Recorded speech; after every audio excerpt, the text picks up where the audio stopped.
안녕하세요. 예. 아이고, 앉아서 인사드리니까 되게 어색하네요. 예. 앞으로 해도 뒤로 해도 정은정. 드디어 제가 제 인생 46년 만에 그 서러움을 정말 평생 앞뒤로 해도 정은정인데 이 얘기를 정말 단 한 번도 안 들은 적이 없거든요. 그래서 예, 정말 나의 해방일지가 되었습니다. 예, 그래서 앞뒤로 정은정입니다. 제가 갑자기 이게 조성주 소장님이 이렇게 초대해 주시고 이제 정치발전소가 저를 불러 주신 거긴 하겠지만, 그리고 마키아벨리 편지까지 해서 좀 낯설기도 하고 고맙기도 하고 그랬습니다. 그리고 제가 무슨 말씀을 좀 드릴까 이렇게 하다가 먹는 얘기 뭐 드리는 거죠. 그래서 이번에 이 책에서 일단은 제가 먼저 소개를 하고 싶은 게 어디냐면 출판사, 한티제라는 출판사를 소개하고 싶었습니다. 저는 그건 정말 확신하거든요. 그러니까 글은 저자가 쓰지만 책은 편집자가 만든다라는 것. 그래서 편집자 말을 되게 잘 들어요. 그래서 이 밥을 먹고 다니냐는 말도 의논은 했지만 그래도 거의 전적으로 편집자들한테 이 맡긴 제목입니다. 뭐 디자인도 말할 것도 없고요. 한티제 출판사 같은 경우에는 대구에 있는 출판사고요. 그리고 예전에 이렇게 녹색평론 편집자들 출신들의 두 부부가 남으셔가지고 대구에서 되게 의미 있는 책을 많이 만드세요. 뭐 생태, 농어, 그리고 요즘 정말 안 팔린다는 시집, 그리고 성소수자 운동, 그러니까 퀴어와 관련한 여러 가지 이런 아주 의미 있는 출판사였고, 이 한티제와 함께 작업할 수 있었다라는 게 저한테는 굉장히 중요한 일이었습니다. 이 표지 디자인에서 아마 이 한티제 대표님께서 뽑은 이유가 있겠죠. 이 삼각김밥하고 사발면. 이거 보였더니 우리 딸은 맛있겠는데? 이래가지고 뭔가 항상 의도를 빗나가야 애들 둘이 특징이죠. 그런데 이 음식은 아마 이 지역뿐만 아니라 우리나라의 청년들, 그리고 고등학생들, 청소년들의 밥의 상징일 겁니다. 정말 돈이 없어서 막 이렇게 좀 쪼들려서 먹는 경우도 있지만, 저희 둘째 아들이 고등학교 1학년이거든요. 그래서 큰애가 또 21살이고 하다 보니까 얘네들이 정말 편의점 가서 많이 먹는 거예요. 그럼 보면 내가 그래도 둘째한테 용돈을 안 주는 건 아닌데 왜 이렇게 편의점 음식을 먹나 싶은데, 얘 입장에선 갈 데가 거기밖에 없대요. 그러니까 학원과 학원 사이에. 그러면은 절대적인 어떤 돈의 부족, 시간의 부족, 어떤 결핍 속에서 접근할 수 있는 최선의 음식이기도 하죠. 그래서 그런 이야기들을 좀 하고 있다. 그리고 저는 이제 농촌사회학 연구자기는 하지만 저는 주로 치킨으로 좀 많이 알려져서 아직까지도 반반 무만이처럼 강의를 할 때 치킨 강의가 한 반, 그리고 이제 요새 새 책 나왔으니까 요거 반인데, 그래도 또 의뢰를 해요. 좀 치킨 얘기도 좀 해주시면 안 될까? 이러면서 의뢰하시는 쪽에서 이게 후라이드냐 양념이냐 이런 고민 하시는 것 같더라고요. 그래서 그때 정은정 작가님 오셨으니까 좀 치킨 얘기도 해달라 그래서 요새 조금 섞어가면서 다니고 있습니다. 제가 2014년에 저 대한민국 치킨전이라는 책을 내서 조금 그나마 이제 대중들에게 좀 알려졌는데요. 저한테는 고민이 많았습니다. 왜냐하면 오랫동안 학교에서 그 시간 강사를 했는데 그 학과가 이렇게 환경, 뭐 자원, 생명, 이런 말 붙은 학과였거든요. 농대란 뜻이죠, 농대. 그런데 학생들이 그러고 싶지 않아 했던 것 같아요. 이 농업이라는 말이 도드라지는 거를 별로 좋아하지 않았고, 저는 농촌 사회학을 가르쳐야 되는 선생이었고, 그래서 어떻게 할까, 이 친구들하고 어떤 농촌과 먹거리 이야기를 할 때 컨텐츠라고 하면 치킨이 제일 좋죠. 아무래도 학생들이 제일 익숙한 음식이기도 하고 일단 압도적으로 많이 먹는 음식이기도 하고, 그래서 치킨을 분석을 하면 그 당대의 어떤 먹고 사는 문제들이 웬만큼 이렇게 좀 드러났기 때문에, 그래서 제가 치킨이라는 컨텐츠를 일부러 선택을 해서 어떤 프랜차이즈 산업 분석도 한 것도 있고, 한국의 어떤 양계 산업 문제를 이야기를 좀 한 것도 있습니다. 뭐 강의 중에 혹시라도 말씀드릴 수 있는 시간이 있을 것 같고요. 그 옆에는 이제 어린이 책 하나 냈거든요. 근데 저 어린이 책 같은 경우에는 그림 그리는 작가님 저보다 훨씬 더 유명하세요. 그 쿠키런 캐릭터 만드신 한승무 작가님 해주셔서 저는 정말 묻어갔는데, 주인공은 라이더 청년이거든요. 지훈이라는 청년인데, 이 지훈이가 치킨을 배달하면서 만나는 사람들의 이야기입니다. 제가 하고 싶은 얘기가 있었어요. 어린이들과 청소년들에게 그런 얘기인 거죠. 치킨이 배달이 오면 우리 어떻게 하면 좋겠는가. 그럼 대체적으로 중학생들이 이래요. 먹고 죽습니다 이렇게 얘기합니다. 그래서 너무 똑똑한 결론. 근데 거기에 하나 더해서 제가 조금 사람이 촌스러워요. 그러니까 두 손으로 받는 마음. 치킨 배달 오면 두 손으로 받는 마음 너무 당연할 것 같잖아요. 근데 아마 라이더 유니온 박정훈 선생님이 더 잘 아시겠지만 저 일 자체를 한 사회에서 그렇게 존중하는 일은 아닌 것 같아요. 저만 해도 이렇게 은연중에 우리 아이들한테, 그러니까 이제 큰애하고 작은애, 큰애 지금 게다가 심지어 삼수생이거든요. 이렇게 얘기했겠죠. 야, 공부 안 해! 말해서 공부하라고! 공부 안 하면 오토바이 끈단 말이야 라고 한 사회가 이야기를 하고 있지 않았을까. 그래서 그런 이야기들을 좀 담은 그런 어린이 책입니다. 이거는 제가 워낙 많이 놀려요. 저 PPT 너무 못 만든다고. 근데 그냥 정말 직관적으로 아까도 좀 웃으시더라고. 뭐 PPT 좀 유치원생 거 같아 막 이러면서. 근데 그냥 워낙 이런 쪽을 잘 못해서 그냥 사진을 좀 보여드리는 의미로 보여드리는 건데, 이 책의 남양주 지옥분식에 대한 오해를 좀 풀고 싶었습니다. 제가 페이스북에 제가 한 음식을, 그러니까 오봉이라고 하죠. 이 양은 밥상에 얹으니까 무슨 레트로 막 이런 걸로 아시는 거예요. 그래서 책 뒤에 말미에 남양주 지옥분식은 이래서 남양주 지옥분식이다. 일단 남양주에 살고요. 그리고 오랜만에 서울 구경 나왔어요. 그리고 먹는 우리 애들 입장에서 엄마 음식이 늘 좀 지옥 같은 맛이래요. 그러니까 왜 지옥 그냥 진짜 맛 자체가 좀 지옥 같아요. 제가 봐도. 일단은 우리 딸이 그러더라고. 엄마 음식이 없는 게 세 가지가 있다. 하나, 맛. 그쵸? 정성. 그러니까 두 개는 똑같아요. 정성이 없으니까 맛이 없을 거고요. 그리고 세 번째는 얘 고등학생 가서 들켰어요. 엄마 위생도 없더라. 그래서 그 유통기한을 아주 잘 넘깁니다. 그래서 제 별명이 그거예요.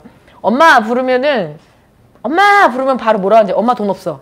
이러고 다음에 엄마 이거 먹어도 돼? 괜찮아. 이러면서. 그래서 그런 의미도 있고요. 그 제가 정말 출장 다니면서 많이 먹는 음식이 김밥이거든요. 그래서 어느 날 이제 김밥 천국에서 이렇게, 게다가 코로나 상황 시기에 대합실에서도 못 먹었어요. 그러니까 바깥에서 서서 먹어야 되거든요. 서서 먹을 때 옆에 아저씨들이 담배를 피우고 계세요. 그러면 나는 김밥 담배 먹고 있으면 좀 이러고 살아야 될까? 뭐 이런 생각이 들다가 그때 딸한테 전화가 한번 오더라고요. 엄마 어디야? 그래서 제가 엄마 오늘도 천국이지. 이렇게 얘기를 했죠. 그러니까 김밥 천국에서 김밥 먹는 사람들을 볼 때 과연 지금 천국 같은 순간을 누리고 있을까? 정말 한정된 예산에서 최대치 어떤 밥을 먹을 때 김밥만큼 만만한 게 없거든요. 그래서 이제 그런저런 얘기를 담았습니다.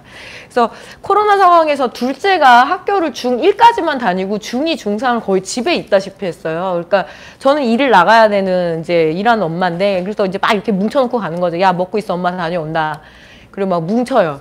예. 그 선생님도 여기 계시는데 아마 좀 이제 돌봄 노동도 하셔야 되는데, 제가 그냥 알려드릴게요. 저기 유부초밥이 꼭 세모날 필요 없어요. 동그라면 선생님 진짜 속도 빨라요. 그리고 밥알도 엄청 들어가요. 그래서 특히 우리 딸이 맨날 뭐라고, 제발 엄마 유부 좀 충분히 뜨더라고. 그래서 항상 또 김으로 굴려놓거든요. 좀 아까워요. 그래서 이거는 오랫동안 먹을 수 있는 건데, 그래서 이렇게 먹고 있어라. 그리고 요거는 제가 우리 애들한테 강력한 사회적 메시지를 주는 거죠. 무슨 뜻일까요, 선생님?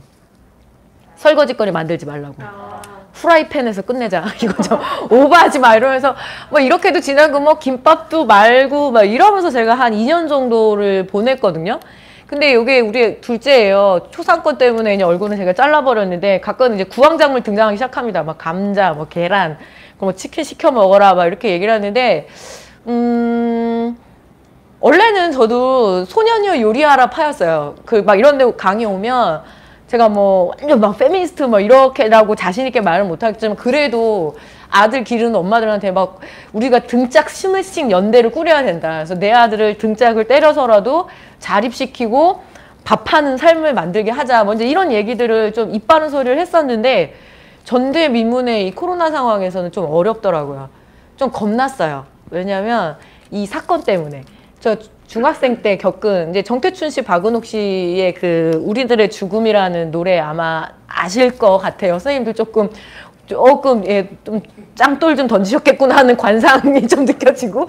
그리고 뭐냐, 이게 그 사건이잖아요. 그 농촌에서 견디지 못하고 서울로 왔는데 일을 하러 나가야 되는 엄마가 꼬마들, 유치원이나 어린이집 가면 다 돈이니까 꼬마들을 두고 갔다가 이렇게 밥 넣어주고 이제 용변 해결되니까 요강 넣어주고 엄마 다녀올게, 엄마 금방 올게 이러고 했는데 이제 바깥에서 문고리를 잠그죠. 그래서 꼬마들이 너무 심심해가지고 성냥불 갖고 놀다가 이제 큰 이제 질식사가 벌어진 그런 되게 너무 슬픈 사건이었고, 이거 제가 중학생 때 이 기사랑 뉴스를 보고 많이 울었어요. 왜냐하면 이 아이들도 불쌍했지만 좀 경험치가 비슷했어요. 제가 책에도 썼지만 이제서야 나이 드니까 좀 돌아가신 엄마의 심정이라고 그럴까? 우리 엄마가 나를 두고 일 가면서 얼마나 불안했을까. 그래서 왜 나는 맨날 이렇게 국도 없이 저렇게 뭉치는 수준의 밥만 먹었을까. 근데 이제서야 알겠더라고요. 아, 엄마가 혹시라도 제가 뭐 가스레인지 켰다가 불나고 이러면은 모성은 부재 중인데 사고가 나면 어떡하지? 근데 제가 이 녀석이 조금 걱정됐어요.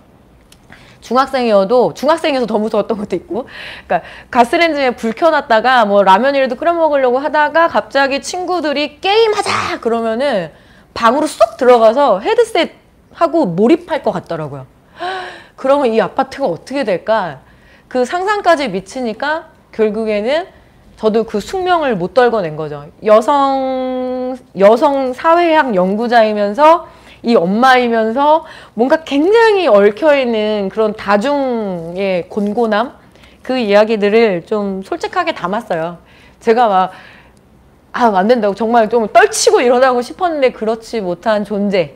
그리고 이제 비슷한 사건을 또 겪죠. 코로나 상황에서 인천의 그 인천 형제 사건, 라면 형제 사건. 한 30년이 지났는데 왜 이 사회는 뭐 IMF, 코로나 이런 굵직한 뭔가, 이걸 보통 때려 맞았다는 표현을 쓰는데 이렇게 되면 왜 사회는 이렇게 바닥부터 흔들릴까? 그 고민 속에서 담은 그런 이야기들을 이제 하고 있었다 정도의 말씀을 드리고 싶습니다.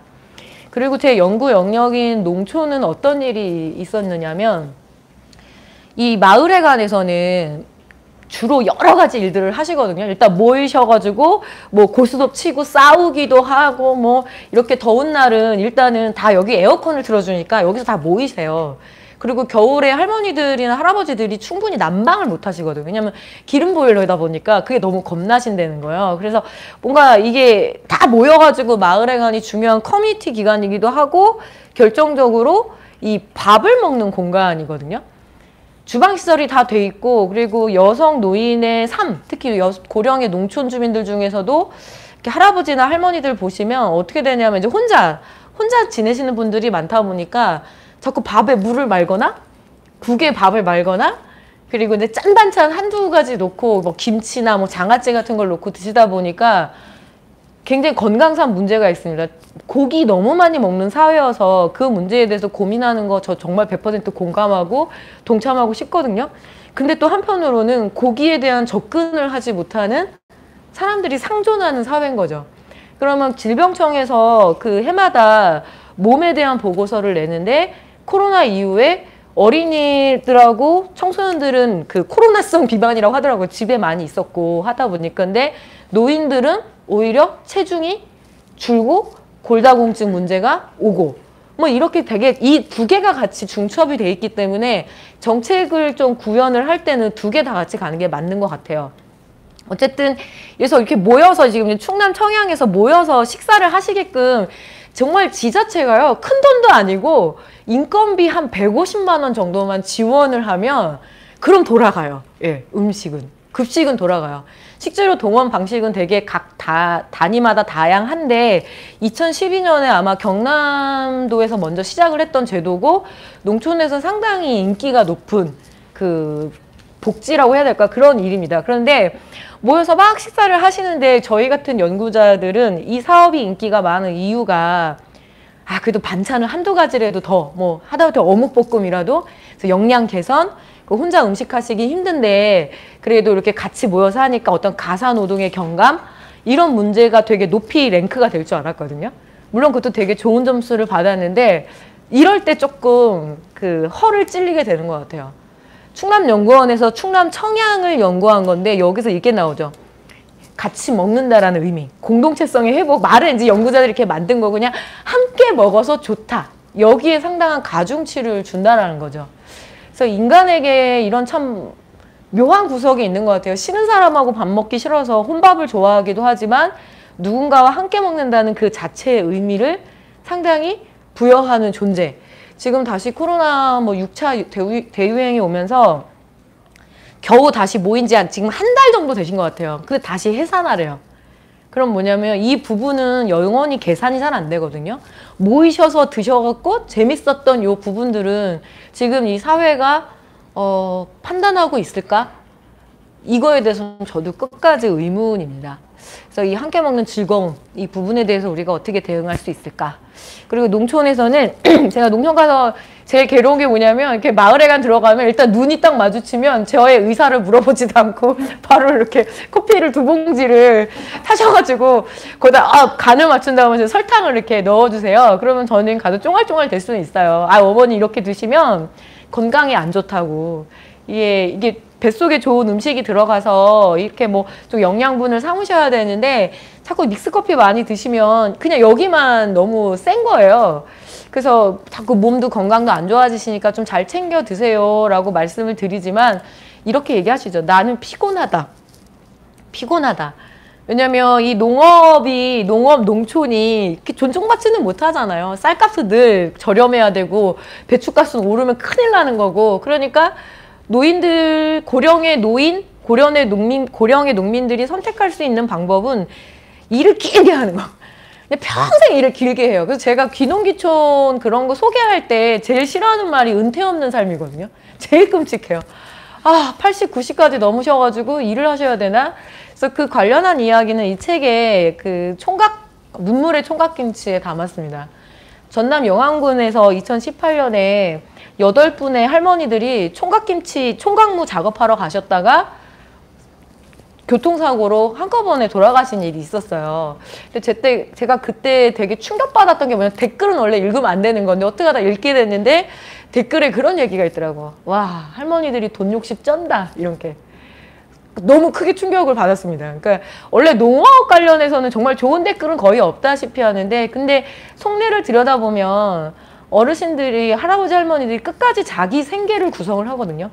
그냥 병원비도 내야 되고 그리고 할머니들 왜 이렇게 애를 쓰시냐면 자기 장례비용 장례비용 마련해서 내가 자손들한테 부담을 주지 말아야지. 그래서 그 현실 속에서 우리가 과연 믹스커피만 끊으세요, 막 좋은 거 드세요, 이런 이야기들이 얼마나 명구스러운가, 이제 그런 이야기도 좀 하고 싶었습니다. 요거는 그냥 요새 제가 중간에 너무 심각할 때 한 번씩 그 퀴즈 내는 겁니다. 자, 저기 미스코리아 장윤정을 아시는 선생님들. 모르세요? 아시죠? 빨리 양심 고백하세요. 왜 웃고 계세요? 이 장윤정 아는 거랑 모르는 거랑 딱 세대가 갈리더라고요. 근데, 저 어렸을 때 아주 불세출의 미녀였죠. 아마 이 당시에 미스코리아 진두돼가지고 미스 유니버시아든가 국제 미녀대회에 나가서 이제 진두된 아주 유명한 미녀였습니다. 뭐 손예진도 예쁜 거는 뭐 잘 아실 거고. 그러면은 대구에 미녀가 많다고 하잖아요. 대구에 왜 미녀가 많을까, 선생님? 사과죠. 그죠? 제가 되게 민망한 게 오늘 마스크까지 벗어가지고 제가 충주 출신이거든요. 그래서 충주는 가로수도 사과거든요. 그래서 제가 만약에 사과 많이 먹어서 미녀였으면 제가 다른 운명을 살았을 것 같습니다. 그리고 지금 기후위기와 변화로 대구에는 사과가 날 수가 없습니다. 혹은 이렇게 추정도 해요. 미스코리아의 산실. 지금은 이게 인권의 문제이기 때문에 거의 20년 넘게 미스코리아 방송이 공중파를 타고 있지는 못하는데 여전히 있더라고요. 근데 일단은 예전에 이렇게 미스코리아 진선미, 그러니까 입상을 하면 미스코리아들이 막 펑펑 울면서 왕관 쓰고 울면서 뭐라고 소감을 얘기하잖아요. 뭐라고 하죠? 일바로? 원장님 감사합니다 이러면서 뭐 예쁘게 낳아주신 엄마보다 더 원장님한테 감사해야 하는 거예요. 그래서 대구에 굉장히 유명한 이 미스코리아를 내보내는 송중 미용실부터 해갖고 몇 개 미용실이 있어요. 그래서 그렇게 연결돼가지고 이제 신부 화장까지 연결하는 아주 풀패키지 산업인데, 그래서 미스코리아를 내보내는 노하우가 있나 보다 이렇게 생각도 했었거든요. 근데 이거였겠더라고요. 그 김상수 선생님이 쓴 논문을 보니까, 자, 제가 농촌에 가게 되면 사진을 이렇게 찰칵 찍으면 제 프레임 안에는 주로 할머니들이 많이 들어오세요. 근데 70년대, 80년대 대구에 가서 사진을 찍으면 이 사진 프레임 안에는 10대에서 20대의 미혼 여성들, 비혼 여성들이 아주 잔뜩 들어온다는 거죠. 어떤 섬유어에 기반한 경공업 중심의 공단이었으니까. 아, 그래서 그 당시에 이렇게 보게 되면 여기 있지만 20대의 여성 비율이 전국에서 제일 높았던 데가 대구라고 하더라고요. 그럼 아무래도 그런 이야기가 나왔었겠구나.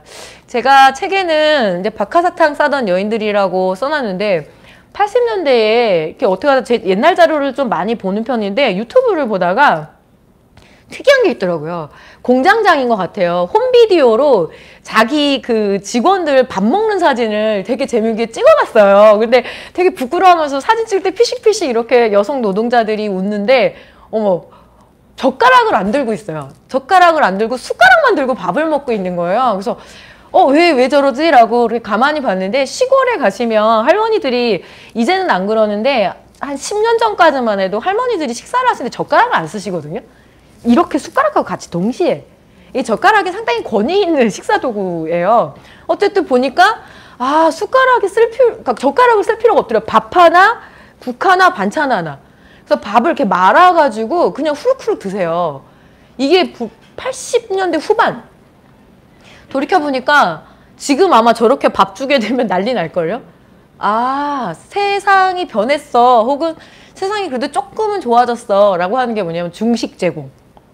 그리고 학교에 저 시대 때는 도시락 세대니까 도시락 싸는 거 정말 스트레스였을 거 아니에요. 근데 지금은 맨날 우리 아들 뭐 한 번씩 조퇴할 일 있으면 아파서 조퇴하는데도 끝까지 이래요.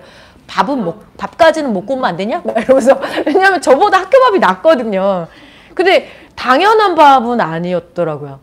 생각해보니까 여성 농민들이 80년대부터 밥 달라고, 급식 달라고 가서 들이받아 준 거고, 그게 시민사회가 손잡아가지고 제가 유일하게 성공한 사회운동으로는 학교 급식을 보고 있거든요. 그러니까 지금 우리가 먹고 있는 게 거저 얻는 것도 아니고 당연하지 않다라는 거. 그러면 저는 저뿐만 아니라 우리 딸 그리고 우리 후배들에게 어떤 밥상을 차릴 것인지 차려주도록 노력을 할 것인지 그거에는 한번 같이 해보고 싶은 마음은 있습니다. 그래서 그런 이야기였어요. 제 돌아다니는 농촌은 좀 이런 상황입니다. 이거 보면은 사람들이 이 위에는 강원도 횡성군이고 밑에는 홍천군 서성면인데 되게 사진 잘 찍었다고 막 이러는 거예요. 막 원래 폐허미가 있다 막 이러면서 그런데 저는 왜 저렇게 집들이 비어갈까? 다들 어디로 떠났을까? 이런 생각들을 좀 해보거든요. 그럼 아마 다들 못 견디고 떠난 거죠. 뭐 배추값하고 쌀값 보장이 안 되니까. 그래서 떠나서 그럼 대책을 좀 세워야 되잖아요. 지자체 차원에서 이 소멸 위험 뭐 인구 그러면은 뭐 이런 것들이 제일 효과적이에요. 지역 홍보할 때는 조인성 같은 사람들을 이제 불러다가 이제 한 방에 빡 띄우는 거죠. 전 국민이 다 알게 됐죠. 화천군, 간동면, 원천리를 다 알게 됐는데 제가 한번 지나가다 쓱 봤거든요. 제가 이 프로그램 보면서 어쩌다 사장 이 프로그램 보면서 되게 신기했던 게 저기는 그래도 어떻게 단골 손님들이 있네. 그래서 제가 이 책에는 쌍봉댁을 위하여 이렇게 쌍봉댁과 원천상해를 위하여라는 제목으로 썼는데 그래도 상해가 있다라는 건 여기에서 과자든 라면이든 사는 주민들이 있다는 뜻인 거잖아요. 아무리 뭐 조인성이 와서 구경을 온다 쳐도 가봤더니 알겠더라고요. 원천상해 옆이 바로 보건소, 면사무소, 우체국이 있고 살짝 이 내천을 끼고 길 건너에 파출소가 있고 의용소방대, 그러니까 소방차 한 대가 있는 의용소방대가 있고 그 프로그램 리마인드 해보시면 꼬마 손님들이 오거든요. 요 녀석들은 어디서 나왔지? 했더니 딱 알겠더라고요. 원천초등학교라는 데가 하나 있더라고요. 여기가 지금 재학생이 40명? 근데 농촌에서 40명이면 적은 건 아니에요. 근데 요 당시에는 30명 정도? 그렇게 있는 거죠. 그때서 알았어요. 사람들이 있는 곳을 제작진이 찾아갔구나. 사람들이 있어야지 스토리가 만들어지니까요. 근데 우리가 오랫동안 농촌 정책들은 이런 식으로 짜갖고 오죠. 너무 비효율적인 거죠. 저 30명 학교 유지한다고, 심지어 10명도 안 되기도 하거든요. 유지한다고 건물 유지 보수비에다가 스쿨버스도 돌려야 되죠. 그리고 30명짜리 학교에 선생님들까지 합치면 진짜 토탈 한 40명이라고 치고 학교 급식을 어떻게 할까요? 이렇게 작은 학교는. 생각 안 해보셨죠, 선생님?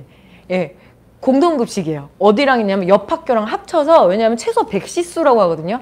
100명 정도는 돼야지 주방시설 들어가고 사람을 배치할 수가 있어요. 그러니까 옆 학교에서 같이 만들어가지고 그거를 밥차를 타고 와요. 조리사님이 해서. 그러면 이 밥을 받는 학교 입장에서는 약간 밥의 온도가 내려가 있기도 하고, 오늘은 뭔가 좀 더 먹고 싶은데 이미 딱 인원수대로 맞춰서 오다 보니까 아이들이 이제 돈가스 같은 걸 좋아하니까 그런 게 좀 안 되기도 해요. 보건 선생님은 어떨까요? 예, 우리 이제 양호 선생님이라니까 우리 딸이 엄마 어디 가서 양호 선생님 하면 나이 티나니까 보건 선생님이라고. 보건 선생님은, 사서 선생님은 예, 없어요. 순환 근무. 그러니까 한 명의 보건교사가 이 학교의 월수, 이 학교의 화목 이런 식으로 순환 근무를 해요. 관내에서. 그러면은 어린이들이 아, 너 오늘 보건 선생님 안 계시니까 오늘 아프지 말아야지 이러진 않잖아요. 그럼 그 순간에 안전의 부재. 이 부분들인 건데, 근데 이게 생각해보니까 의무교육은 당연히 어렸을 때 애들이 학교 가기 싫다 그러면은 우리 엄마가 맨날 그 얘기했거든요. 네가 지금 국민학교 이렇게 학교 가기 싫으면 엄마가 쇠고랑을 찬다고. 의무교육이에요. 그냥 이거 선택의 여지가 없어요. 그리고 이 면사무소 같은 경우에는 최소한의 어떤 행정, 우체국 같은 경우에는 금융과 통신, 아직까지 농촌에서는 다 예, 이 지로용지를 받으시기 때문에, 그리고 들쭉날쭉한 농산물을 유일하게 받아주는 곳이 또 우체국이기도 하거든요. 그리고 세상과의 유일한 또 이렇게 최소한의 소통인 거죠. 보건소는 우리가 의료라고 보통 이야기를 하고, 그리고 파출소는 치안, 소방서는 안전. 이거를 제가 알기로는 기본권이라고 이야기를 해요. 신도시가 들어올 때 반드시 함께 세팅돼야 되는. 근데 왜 이게 도시에서는 기본인데 농촌에서는 특권인가? 너무 비효율적이다. 자, 면사무소 합치세요. 자, 보건소가 요새 많이 합쳐져요. 우체국은 폐국돼요. 그래서 제가 책에는 우체국의 빨간 경고라고, 그러니까 우체통이 빨간 이유가 경고를 주는 뜻 같더라고요. 우체국마저 없애버리면 더 고립되시거든요. 그러면 이 부분들을 고민을 좀 해볼 필요가 있겠다. 저도 반성을 좀 많이 한 게, 예전에 이렇게 농촌이나 농업 문제를 시민들에게 설명을 드려야 되니까 급한 마음에 이렇게 얘기 많이 했던 것 같아요. 농촌이 너무 중요하지 않나요? 왜? 그러면 우리에게 먹거리를 주시잖아요. 그러니까 뭘 나한테 주니까 지켜져야 된다라는 그 구도를 만든 것 같아요. 저조차도 농촌을 굉장히 도구화 시켰던 거죠. 하지만 이제 조인성을 보고 깨달았죠. 아, 농촌이 중요한 것은 농촌 주민들, 농촌 사람들이 살아가는 삶의 공간이구나. 왜 지켜져야 됩니까? 농촌 주민들이 살아가잖아요. 이렇게 왜 이 단순한 얘기들을 이제서야 농촌사회 공부한 지 20년이 지나서 이야기를 하나, 저도 스스로에 대한 좀 부끄러움과 반성입니다. 이런 장면들은 제가 농촌에 다니면서 좀 많이 보는 건데, 제가 우리 딸한테 한번 놀려 먹었거든요. 요새 강의 다니면서 이 장면 보여주면서 약간 10대 청소년들에게 물어봐요. 누가 양재물이라 그러면서 공짜로 주면 받아 먹어야 되겠어요? 안 먹어야 되겠어요? 그러면 눈치로 봐서는 아니요 이렇게 얘기는 하는데, 양재물이 뭔지는 모르더라고요. 우리 딸이 양재천에 흐르는 물로 이해를 하더라고요. 아, 그렇겠구나. 엿기름. 엿에서 기름이 나와? 엄마 이런 정도 수준이에요. 엿도 안 먹는데, 선생님 그거 아세요? 수능 때 요새 엿 안 파는 거?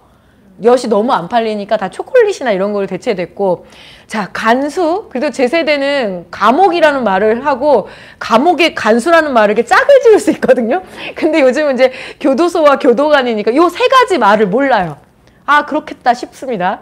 근데 경북 외관을 지나다가 한진상해가 이제 문을 닫는데요. 당연하겠죠. 저 세 가지를 가져서 삶의 기술을 구현할 수 있는 이제 어머니들이 너무 연세가 드셨거나 돌아가시거나, 그래서 지역의 소멸이라는 게 구체적으로 뭐가 소멸되는 거냐면 저런 삶의 기술들도 함께 소멸되는 거 아닐까. 그리고 옆에는 충북 제천인데, 제천의 그 역전시장에 서울방앗간이라는 게 있어요. 나중에 농촌 가보시면 되게 재밌는 게 반드시 있는 게 있습니다.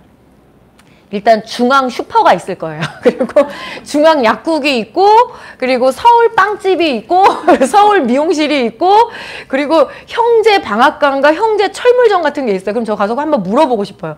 진짜 형제 간에 우애가 있으세요? 막 이러면서 좀 물어보고 싶을 때도 있고. 추정해봤어요. 왜 제천에서 서울 방앗간일까?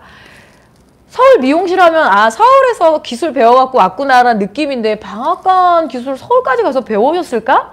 그런데 이게 그 기계가 서울에서 들여왔다는 뜻일까? 추정컨대 아마 여자 사장님, 사모님이 서울 분이신가 보다 이런 생각을 좀 했어요. 왜냐하면 농촌에서 태코를 결정을 할 때 여기가 이제 많이 마포가 옛날에 농촌이었다면 마포 할아버지 뭐 엄마가 우리 아버지가 술 한잔 하러 오시래요. 그러면 보통 할아버지들은 여기서 태어나서 여기서 평생 살거든요. 그럼 알았어 이러면서 마포 출신 할아버지들 30명이 다 그 집으로 몰려간단 말이에요. 그게 아니라 마포 할아버지의 아내, 만약에 남양주 여자랑 결혼하면 남양주 할아버지가 되거든요. 남양주 할아버지 오시래요. 그러면 알았어. 그러면서 남양주 할아버지만 가면 되거든요. 그래서 추정컨대 아 사모님이 서울 분이신가 봐. 이렇게 나름대로 추정을 했어요. 그리고 이제 가서 떡 한 봉지 사면서 그냥 여쭙기는 좀 죄송하니까 하면서 물어봤어요. 근데 왜 서울방앗간이 사장님 뭐라고 하는지 아세요? 되게 허무해요. 물 한 잔 먹을 테니까 말씀해 보세요. 그냥 주인이 쓰던겨.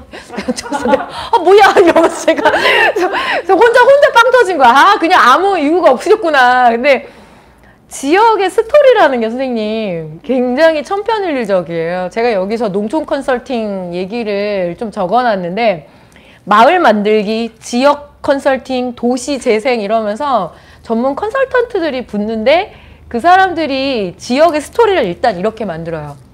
자, 음식을 가지고 이 지역에서 나는 특산물을 가지고 뭔가 팔아봐야 되잖아요. 그러면 일단 기본적으로 다 임금님께 진상을 합니다.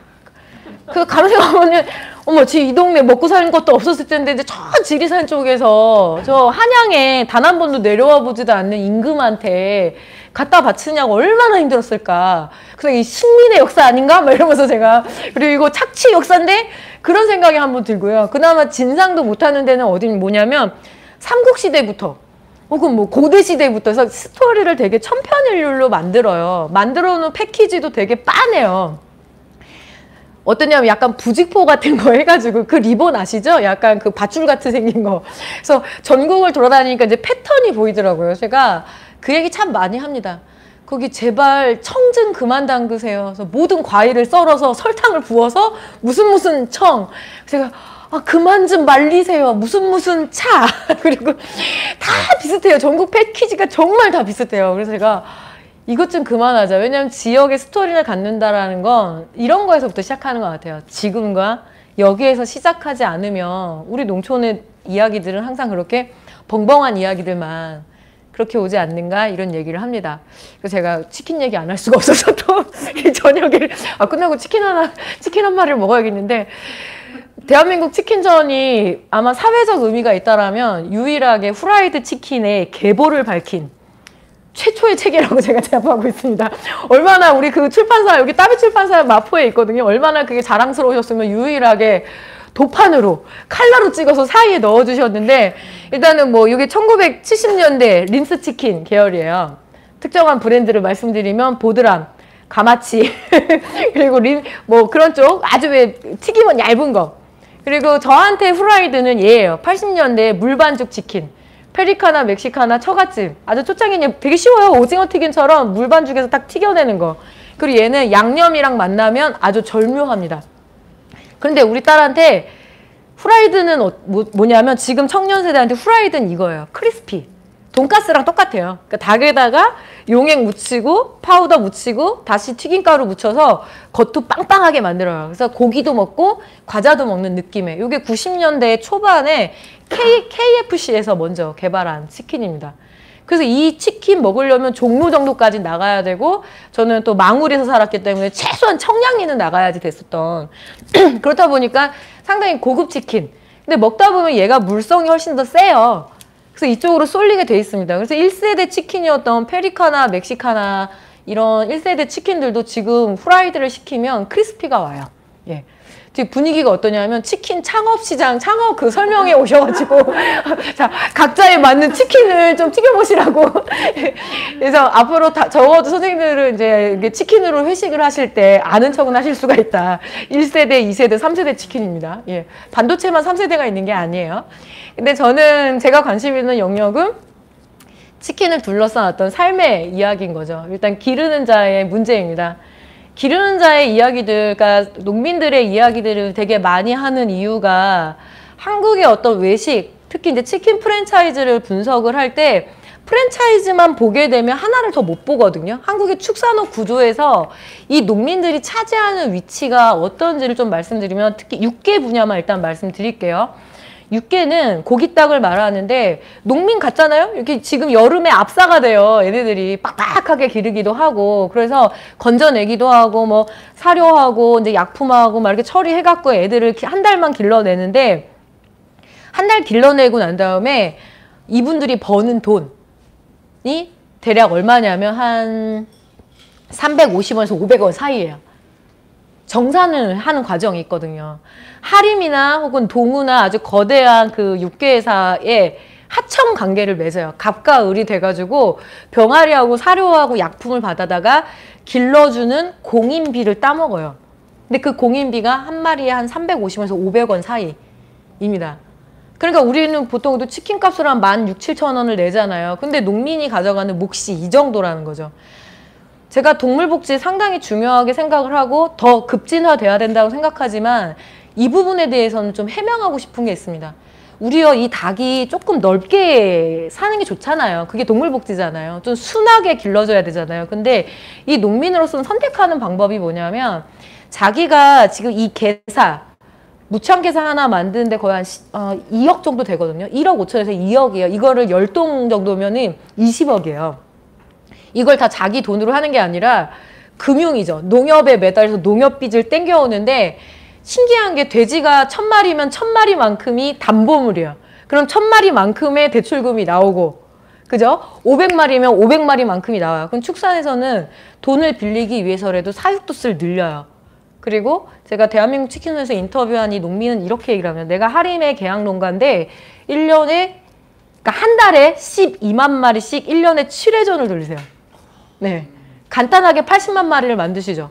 그러니까 우리나라가 1년에 닭 도계량이 10억 1000만 마리쯤 됩니다. 그런 농가 1000 몇 개만 있으면 돼요. 가능해요.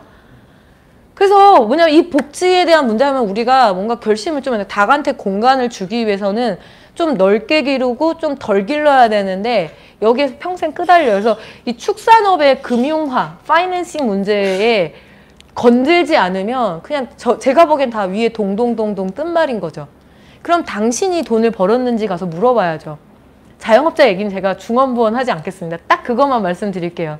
할인 찍고 그러니까 치킨 프랜차이즈에서 이제 뭐 이건 지금 BBQ인데 BBQ나 교촌까지 포함해서 닭을 납품을 받을 때 닭값이 5,800원이 됩니다. 프랜차이즈 그러니까 할인 찍고 도개가 돼서 뿅 넘어가서 BBQ나 이런 데 가서 염지가 돼 갖고 와요. 염지가 원래 이제 치킨에 양념하는 거거든요. 좀 촉촉하고 부드럽고 짭짤하게 하는 거. 그런데 5,800원에 납품을 받으세요. 벌써 10배 이상이 뜨잖아요. 그리고 여기에 기름값. 요새 식용유가 엄청 고공행진이고 그리고 반반 무만이 무도 한 가게 500원이고 이 치킨 박스도 하나에 500원이고 배달비에 임차비에 뭐 광열비에 이러저러 해갖고 지금 뭐 한 마리 팔아서 남기는 돈이 2,000원이 채 안 된다고 하는데 한국의 자영업이 얼마나 어려운 상황인가는 아마 선생님들께서 더 잘 아실 거예요. 그럼 먹는 자인 저는, 소비자인 저는 늘 의문을 가지게 되는 거죠. 나 혼자만요 배부르고 맛있으면 제일 좋은데 한 단계 더 들어가게 되면 이 삶의 세계가 되게 복잡계에 가까워요. 탈축산 뭐 이런 이야기 많이 하죠. 근데 누군가의 생계다 보니까 거기서 벗어날 수 없는 속내는 있다.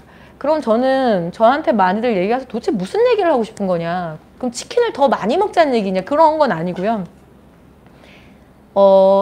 적어도 침묵의 시간은 좀 있어야 된다라는 게 저는 이렇게 말이 많으면서 맨날 침묵하자고 합니다. 함부로 남의 타인의 생계를 가지고 왈가왈부할 자격을 그 누구에게도 준 적이 없거든요.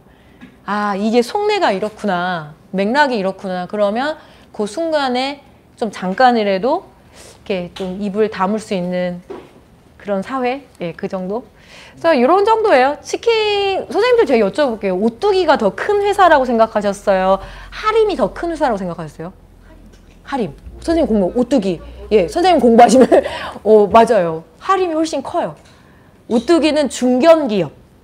하림은 재벌. 대기업 집단으로 분류가 되어 있습니다. 자산 10조 이상이면 그때부터 대기업 집단으로 분류가 되거든요. 하림이 자산이 11조예요. 우리 대충 닭이라고 생각했는데. 그래서 이 육계와 관련한 거의 모든 풀패키지 산업을 다 갖고 있습니다. 종란부터 해서 사료부터 해서 약품까지 다 갖고 있고, 그리고 오리도 기르죠. 다 갖고 있으면 축산으로 진출하기 참 좋아요. 선진포크, 하이포크? 그것도 할인 거여서 코스트코 가보시면 닭은 할인 닭인데 그 옆에 선진포크, 하이포크가 돼지고기가 같이 팔거든요. 그게 다 할인 라인이라고 보시면 돼요. 그리고 자기만의 팔로도 갖고 있죠. NS 홈쇼핑. 예, 그게 할인 겁니다. 그걸 이제 캐시카우라고 하죠. 거기서 자기가 만들고 자기가 팔고 이런 거 먹고 잘 지내라고 한 다음에 살찌면 이거 먹고 다시 빼라고 그러고. 그래서 뺑글뺑글 돌리는 그런 아주 황당한 그런 상황들. 어쩌면 한 사회는 우리 이제 마키아벨리의 편지를 읽어보면 그래도 아무리 욕을 해도 정치적 민주화? 이건 달성한 거 맞는 것 같아요. 그런데 맛은 혓바닥만큼은 독점 체제로 왔습니다. 몇몇 회사들이 다, 선생님 우리 라면 종류 얘기하면 지금 자 라면 소개하기 그러면 지금 여기서 100가지 말할 수 있거든요. 라면 회사는요. 예. 5, 6개도 안 돼요. 치킨도 거슬러 올라가면은 몇몇 그냥 딱 기업들이 다 휘어잡고 있는 그런 산업인 거죠. 그래서 이 맛의 민주화, 혓바닥의 민주화는 과연 우리가 쟁취할 수 있을까? 싸면 다 좋다라고 이야기하는 이 세상에서 그런 고민들을 좀 해보고 있습니다. 이건 저의 현실적인 고민인데요. 우리 딸내미 고3 때 제가 이제 전복 삼계탕을 끓여줬습니다. 그때는 삼수를 하게 될 줄 모르고 전복을 넣었습니다. 오늘 중복인데 지금도 왜 하고 있어? 닭만 삶을 걸 막 이러면서. 근데 오늘 되게 싸요. 뭐 전복 4마리에 10,000원이고 지금 아무리 뭐 물가가 올랐다 그래도 닭만큼 싼 게 없어요. 그런데 보게 되면은 이 가격으로 먹을 수 있는 거는 이 사람들인 거잖아요. 어르신들은 연세가 드셨고요. 귀농 귀촌인들이 우리를 먹여 살리는 것도 아니고 청년 농업인을 만 42세 이하를 청년 농업인이라고 하는데 이 전국에 한 10,000명 정도 된다고 보시면 됩니다.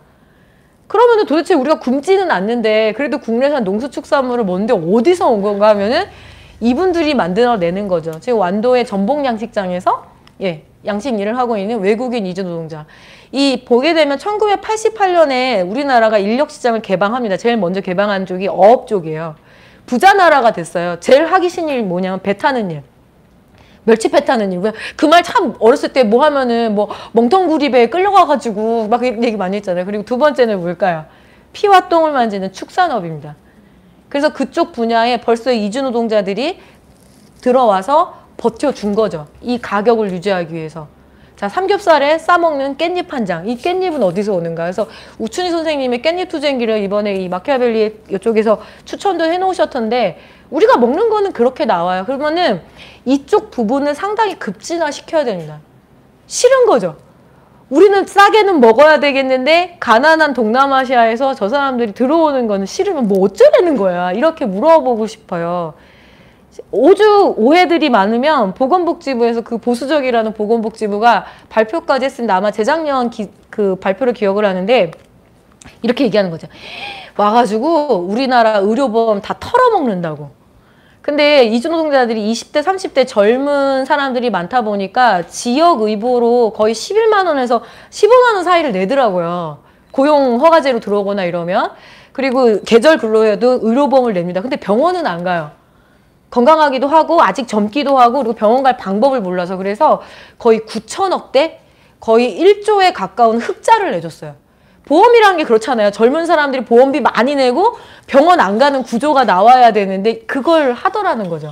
그런데 침소봉대 중국에서 러시아에서 와가지고 완전히 뭐 석 달 머물다가 보험으로 완전히 박박 긁고 갔대 라고 하면서 그런 어떤 커뮤니티 중심의 이야기들이 퍼지는 거죠. 그러면은 그 세계가 이렇지 않다라는 거를 좀 말아보고 싶은데 어렵습니다. 저도 어렵고요. 그 제가 책에다가는 이제 마켓컬리의 새벽전쟁 뭐 이렇게 해서 해놨는데 IMF 때 다 힘들었던 거 아니거든요. 우리 조성주 소장이나 저랑 대학생 때 그걸 정말 이렇게 정면으로 딱 때려 맞았는데 이게 뭐지? 현타가 어떻게 왔냐면 저희 집이 토마토 농사를 졌으니까 앞뒤로 엽채를 붙여요. 뭐 상추라던가 아욱이라던가 여름에 주산은 이제 그 주장목은 토마토인데 엄마가 상추밭을 갈아엎는 거예요. 저 대학생 때서 왜 그랬더니 엄마가 이러는 거예요. 야, 요새 사람들이 형편이 안 좋아서 삼겹살을 안 사 먹어. 그래서 안 사 먹으면 그 상추도 같이 안 팔리거든요. 그렇게 우르르 무너졌습니다. 근데 한편으로는 그때 재벌된 기업들이 너무 많죠. 코로나 때문에 다 힘들어? 다 힘들죠. 그런데 뭐냐면 이걸 계기로 점핑하는 데가 있는데 대표적인 게 쿠팡하고 마켓컬리인 것 같아요. 사람들이 이렇게 집에 있으면은 뭐 어떻게 할 수가 없으니까 시켜 먹는 것도 있죠. 그래서 마켓컬리가 2020년에 1조 달성해요. 매출에. 대단하죠. 2015년에 매출이 고작 29억이었던 이 작은 스타트업 기업이 1조를 달성하는데 적자도 많아요. 적자가 1162억이나 돼요. 그럼 망해야 되는 거 아닌가? 근데 안 망하고 승승장구하죠. 왜냐하면 마켓컬리라는 상품 자체가 시장에 나왔을 때 2조 5천억 정도의 가치가 있다라고 얘기를 하더라고요. 이 이미지를 사는 거죠. 새벽 배송. 자, 당신의 그 농민들이 생산해낸 농수축산물을 바로 식탁까지, 이걸 이미지를 가지고 전지현 씨까지 동원해서 상당히 인지를 시켜놨죠. 그런데 의외로 분석을 해보니까 농수축산물 판매 비용보다는 공산품, 밀키트가 훨씬 더 높습니다. 농수축산물이 패키지가 많이 비싸거든요. 자기 한국 시민들 대단해요. 맛있고 싸고 안전하고 친환경 포장까지도 요구합니다. 그러니까 어떻게 내가 받았는데 나의 죄책감까지는 좀 그래요. 그래서 친환경 패키지까지 하니까 마켓컬리든 쿠팡이든 이거 되게 고민 많아요. 그러니까 들어가면 프로모션은 아주 간단하게 배송할 수 있는 쪽으로 유도를 하죠. 그런데 한번 시장은 자극받으면 이렇게 돼요. 야, 니네가 새벽이야? 알았어. 그럼 난 로켓이다. 알았어. 난 총알이다. 그리고 뭐요? 모 책은 양탄자다. 우리 여기 지금 이 책은 뭘로 타고 지금 배달이 오는지 모르겠어요. 직접 또 사람을 불러들이는 아주 아날로그틱한, 그죠? 양탄자 타고 오잖아요. 알라딘 그 책 같은 경우에는. 이게 제가 보기에 총알하고 로켓 만나면 이거야말로 전쟁이거든요. 정말 전쟁 같은 배송 시장이 벌어졌죠. 그래서 어떻게 돼요? 이제는 썩지 않는, 진짜 100번 양보해서 농산물을 신선하게, 농민들이 이렇게 애써서 농사 졌는데 이걸 빨리 받아 먹으면 소비자들도 좋잖아요. 이걸로 제가 양보할 수 있거든요. 근데 옷은 왜요? 썩지도 않는데? 성격만 급해진 것 같아요. 그리고 책, 자, 교보문고하고 스타컴하고 이렇게 같이 해서 교보문고가 온라인 좀 약하잖아요. 그런데 이제 이걸 한 거죠. 당신이 읽고 싶은 책 새벽에 배송해 주겠다. 스타컴하고 해서. 근데 제가 책 써서 먹고 사는 사람이고 오늘 책 팔러 왔잖아요, 선생님. 근데 단언컨대 이 책을요, 새벽에 받아가지고 6개월 안에 안 읽는다에 제가 우리 조 수장님의 명예를 걸겠습니다. 안 읽어요. 책 너무 안 팔려요. 그래서 우리 저자들도 죽겠고, 출판사도 죽겠고, 책방도 죽겠어요. 그냥 성격만 급해진 사회. 근데 이 속도에 평균 70세, 지금 한국의 농민들 연세가 70세예요. 예, 70세 농민들이 아무리 컨설팅을 받는다 한들 그 온라인 마켓에 올라탈 수 있는가? 저는 불가능하다라고 봅니다.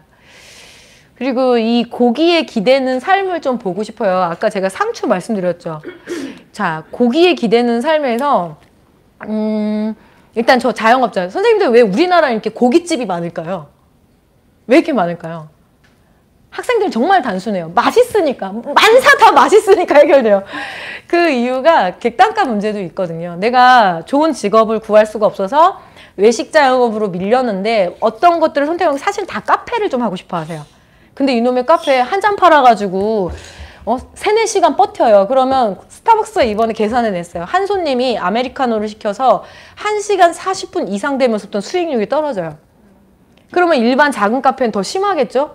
그리고 카페는 팔 때는 객단가가 얼마 안 나오는데 인테리어비는 오지게 들어요. 그래서 안 되겠다. 그건 못 하겠고. 두 번째, 자, 고깃집을 하는 이유가 아주 뛰어난 요리 솜씨가 필요 없다라는 거죠. 고기만 맛있으면 돼요. 그리고 고급 시장이 있어요. 장사라는 게 오늘 주고 내일은 못 주고 이러면 안 되거든요. 완벽한 공급 시장이 돼 있어야 돼요. 그리고 객단가가 핵심입니다. 제가 국수를 많이 먹게 되는데 칼국수 한 그릇 먹으면 한 7,000원 되거든요. 그러면 도시에서 하나 먹고 휴지 4장 쓰고 물컵 물 한 잔 먹고 김치 한 번 더 리필하고 이렇게 저렇게 해서 제가 이 식당에 지불하는 객단가가 한 2,000원쯤 될 거예요. 그럼 4명 손님이 와서 먹게 되면 요 객단가가 4인 손님한테 8,000원에서 10,000원이 안 남거든요. 근데 고기는 1인분이 비싸잖아요. 그래서 선택을 하는 거죠. 차라리 이렇게 되면 고기 쪽으로 계속 쏠리는 거죠. 근데 고깃집이 근데 왜 고깃집보다 치킨집이 더 많을까요? 그 이유는 창업 비용의 차이가 있습니다. 고깃집 기본적으로 덕트 공사 하는데 8천만 원에서 1억 들거든요. 평수마다 규모가 다르니까. 그래서 밀리고 밀려서 치킨집을 하시는 거죠.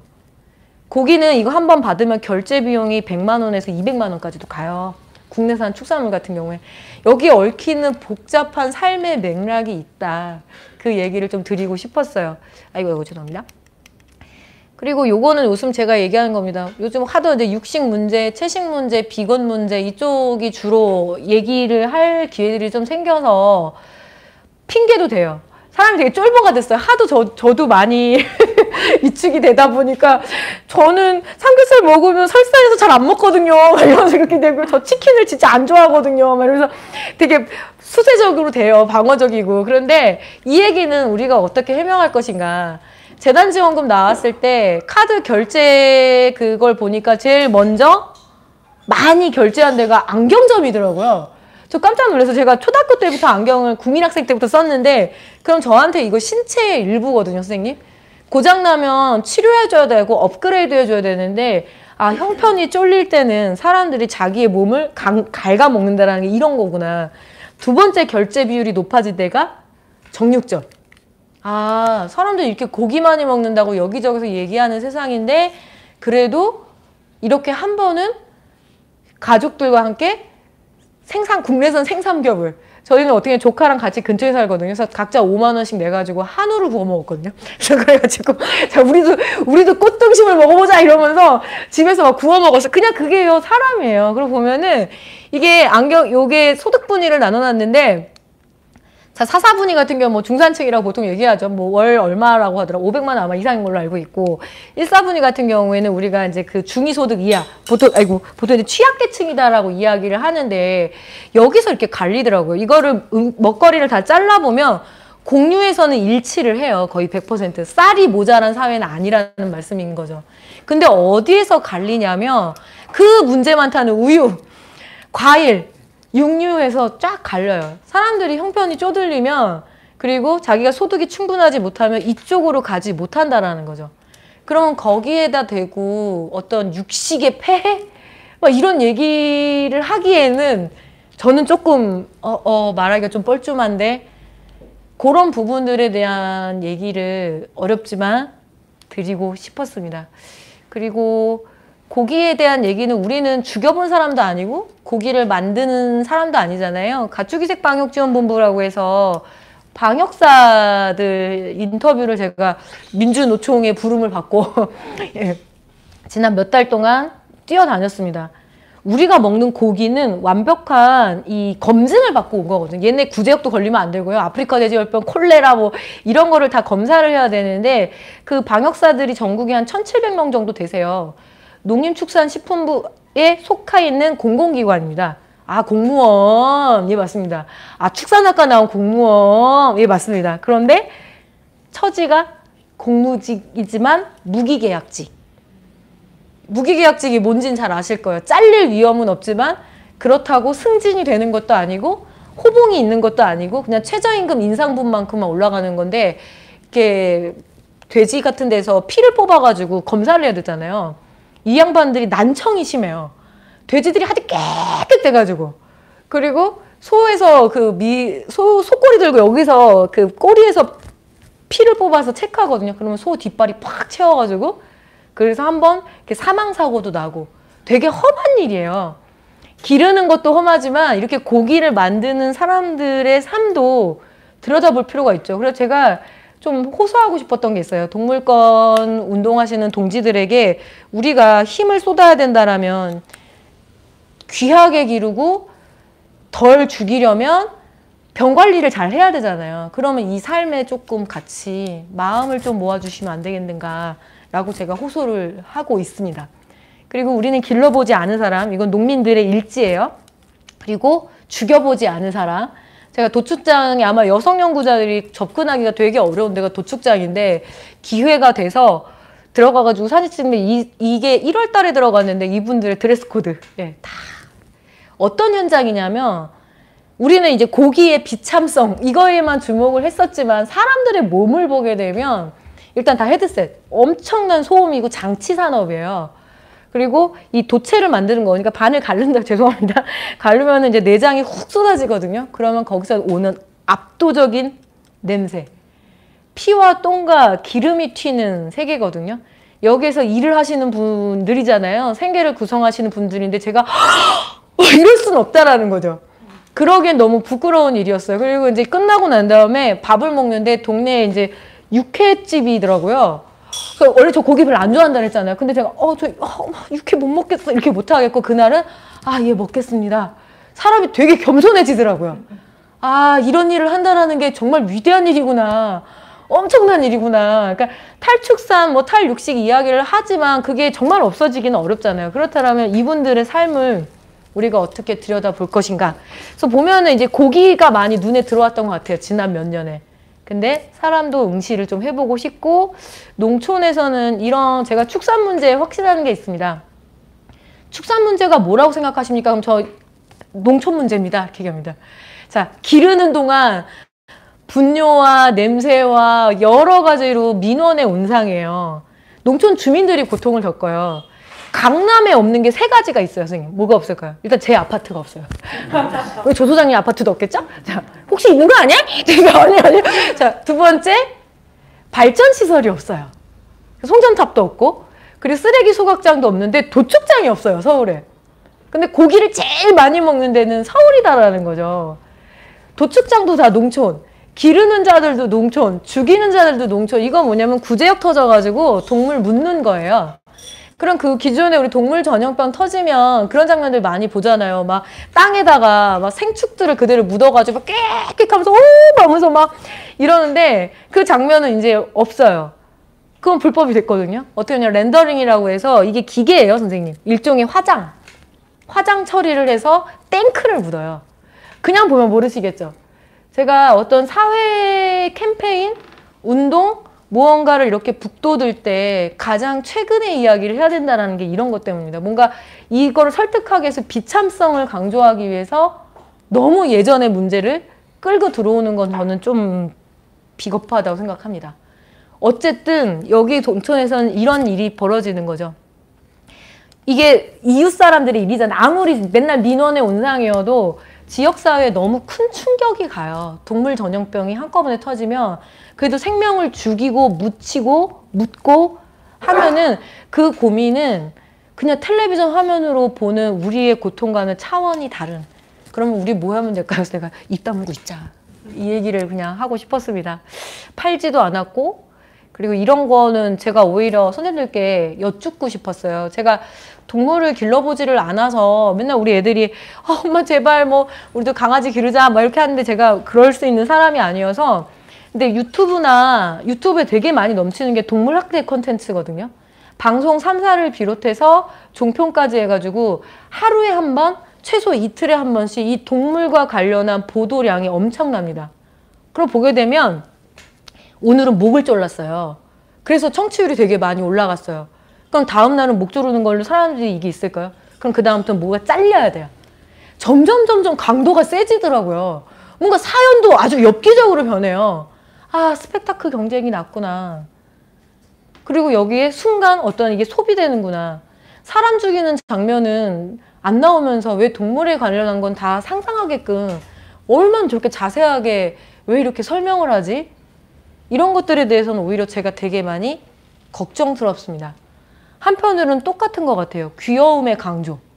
요즘 제일 이 귀여움, 나한테 이 기쁨을 주는 이 반려동물들. 그래서 우리 딸이 맨날 이러고 우리만 엄마 우리 집만 강아지가 없어. 그래서 제가 우리 애들한테 얘기하거든요. 야, 엄마 어디 가면 엄마 축산업자라고 얘기를 해. 그러니까 니네들을 가축으로 생각하니까 엄마가 기르지 너네들은 사람이라고까지 생각 안 한다. 그래서 엄마의 적정 사유 두수는 너네 2마리야. 이렇게 농담까지 하는데 정말 강아지랑 고양이를 책임질 자신이 없거든요.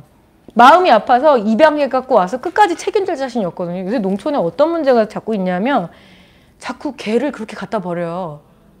그러면은 얘네들이 들개가 돼요.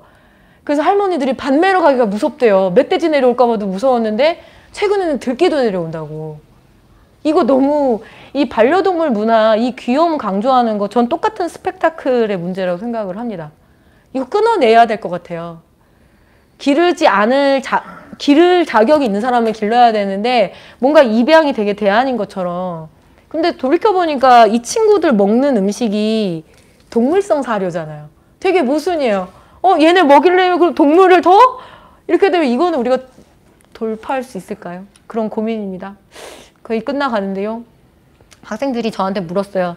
선생님, 인문학이 뭐죠? 요새 제가 음식 인문학인 걸로 팔아먹고 살거든요. 그래가지고 음식 인문학 그러면 인문학? 그럼 솔직히 속으로 이렇게 말풍선 붙이죠. 아줌마처럼 사회학과 나오면 이렇게 힘들어지는 게 인문학이야. 이러면서. 근데 문사철이 좀 다 그렇잖아요. 그런데 학생들한테 그냥 그 얘기를 했어요. 뒷모습이 자꾸 눈에 감기는 게 인문학인 것 같아요. 그러면서 자, 오늘 순간에 급식을 받아 먹었다라면 당신의 밥은 어디서 오냐면 여기서 와요. 그래서 이 뒷모습 해석해보세요. 그랬더니 꼬마들이 이러더라고요. 되게 피곤해 보이세요. 이렇게 얘기합니다. 피곤해 보인대요. 그렇죠. 오늘같이 이런 더운 날 돈가스 메뉴인데 드레스 코드. 제가 되게 드레스 코드를 중요하게 여기는 사람입니다. 그럼 비닐 앞치마에, 비닐 토시에, 비닐 장갑에, 마스크에, 머리까지, 유생모까지 해서 거의 안이 땀으로 다. 그래서 화장실을 가셔야 되는데 화장실 잘 가고 싶지도 않으시대요. 땀으로 많이 분출이 돼버려서. 그런데 속옷, 왜 그거 아시죠? 급한데 속옷 잘 안 내려가는 상태. 그래서 돌돌돌 말아서 내려. 막 이렇게도 얘기하시고 그러거든요. 그렇게 전쟁 같은 상황에서 한 장의 돈가스가 나온다라는 거죠. 그러면 이 세계를 좀 어린이들과 청소년들에게 좀 많이 보여주고 싶었어요. 우리가 지금 먹는 급식이 이렇게 온다고, 이 뒷모습에서 온다고.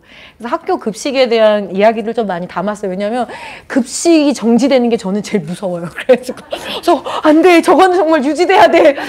저거야말로 저의 생존과 생계의 문제인데 저도 이분들의 앞모습을 본 적이 없죠. 되게 불안당 같아요. 애를 12년 동안 맡겨놨는데 밥 주시는 분들한테 감사하다라고 인사를 한 번 안 했더라고요. 입학식 때 뭐 쓸데없는 동창회장 나와가지고 막 인사도 하는데 이분들한테 인사 한 번 하지 않은 이 비정한 사회에 대해서 저도 반성을 계속 하고 싶습니다. 우리 백종원 어르신은 끝내고 이런 거 딸기 꺾기라는 제목의 어떤 이야기냐면 요게 도시 초등학생들한테 뭔가 농업과 농촌 뭐 먹거리 귀한 거를 알려줘야 되니까 요게 최소한의 최소치예요. 요 노는 뭐냐면 다라논이에요, 선생님. 왜일까요? 예, 다라에다가 모내기를 했기 때문인 거죠. 그래도 심었기 때문에 요 친구들이 막 가꾸기도 하고 거둘 수 있어요. 그래서 가을 때 막 이게 추수행사도 하고 막 이러거든요. 그럼 최소치의 경험이 있는 거죠. 아, 심었으니까 가꿔야 되고 그러니까 거둘 수가 있다. 그런데 한국에서 지금 어린이들과 청소년들에게 자, 쌀은 어떻게 오지? 우리 딸기는 어떻게 오지? 그러면 우리의 교육 목표는 있어요. 농부가요, 딸기를 심어가지고요, 막 풀을 뽑아가지고 땀을 뻘뻘 흘리면서 그렇게 우리한테 왔어요를 우리는 이제 교육 목표를 하지만 딸기는 어떻게 오지? 그럼 이렇게 얘기하죠. 그 우리 엄마가 체험비 8,500원 냈던데요? 이러면서 그러면서 생각해보니까 되게 충격받았어요. 맞네. 그리고 양평에 제가 가까이 살다 보니까 양평 딸기 농가에 가면 제가 일 되게 잘하는 편이거든요. 제 자랑입니다. 피킹 농업의 달인이에요. 막 따는 거 되게 잘해요. 그래서 막 이제 그 딸기 농가에서 딸기 따주니까 형님들이 은정아 그거 좀 좋은 것 좀 남겨놓으래요. 아, 왜 형님 이거 오늘 좋은 거 따가지고 빨리 출하해서 형님 소주 한잔 하셔야지 했는데 하시는 말씀이 내일 체험객들 오는데 너무 찌지한 것만 있으면 짜증내. 이렇게 얘기해요. 네. 아, 이게 뭐지? 그럼 뭐냐면 저는 이거를 도저히 생태 체험이라고 말하기도 어렵고 농업과 농촌을 이야기하기도 어려운 약탈 체험 아닌가? 이렇게까지 좀 과감하게 이야기를 하고 욕도 많이 들어먹었죠. 그래가지고 정은정 너는 너무 말이 세다. 근데 그냥 일단 한번 그렇게 세게 질러봤습니다. 그래서 우리가 이 딸기에 대한 이야기도 이렇게 좀 드리고 싶었고요. 치킨 한 마리가 오는데 그러면 이 치킨이 어디서 오는 거야? 그럼 여기 이제 이 배달통에는 치킨 한 마리도 있지만 역사와 사회와 문화와 사람이 담겨 있는 것 같아요. 그리고 사람이 오기 때문에 그 사람을 대하는 태도, 제가 요새 많이 비판받는 요소가 뭐냐면 너무 인간 위주의 사고방식을 갖고 있다. 그건 아마 제가 되게 촌스럽기 때문인 것 같아요. 그렇게도 얘기하거든요. 사람도 한번 제대로 챙겨보지 못한 사회에서 비인간 존재에 대해서 감각이 있을까? 이런 생각도 요새 조금 하고, 그거는 아마 제가 연구가 짧고 저의 어떤 그 한계일 겁니다. 저도 잘 알고 있습니다. 사실 요거는 유치해서 말 안 드리려다가 마지막에서 책 제목의 비화 우라카이야. 왜 우라카이? 그래서 이게 보통 전문 용어로 우라카이라고 하는데, 이게 왜 살인의 추억에서 갑자기 송강호가 야 너 밥은 먹고 다니냐? 이 말이 도대체 뭔 말이야? 이 생각이 들었어요. 근데 이게 보니까 그거더라고요. 야 너 사람 맞냐? 이런 질문하고 똑같더라고요. 그 이유가 딱 그거였습니다. 제가 되게 궁금했던, 야 너 범인 맞냐 박해일? 이게 되게 궁금했었는데 범인이 맞는 것 같더라고요. 왜냐면 유전자 일치가 안 됐으니까 증거는 흩어져 버렸는데 송강호의 물음에 대답을 잘 못하더라고요.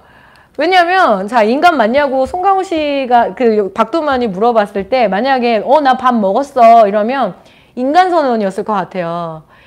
제가 일학책에서 보니까 인간이 진화하는 과정에서 수렵채집 생활을 하고 더럽고 치사하지만 함께 나눠 먹으면서 함께 요리를 하면서 공동체가 구성이 된대요. 사회도 그렇게 만들어진대요.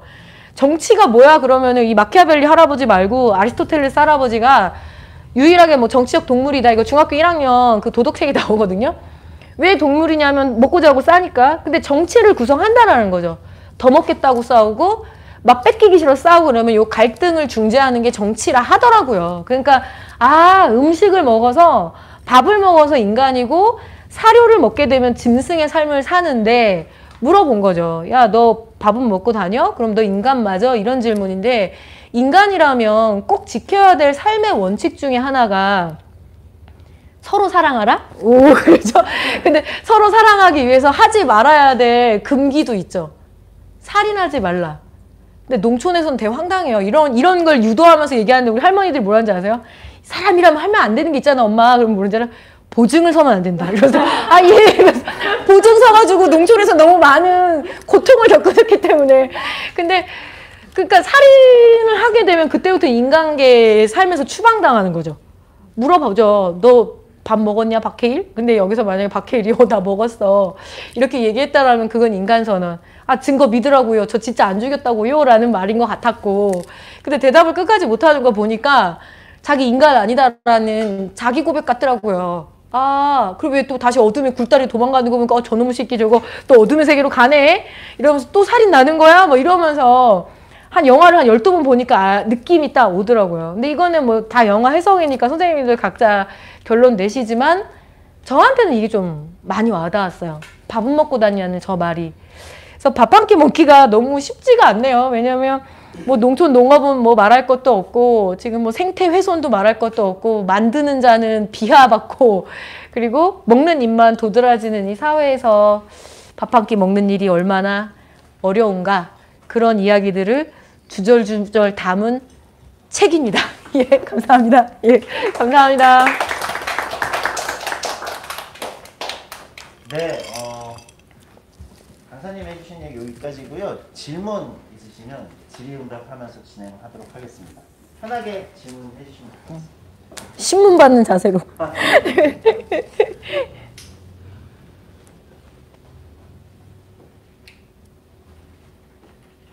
이 시간이 참 어렵죠.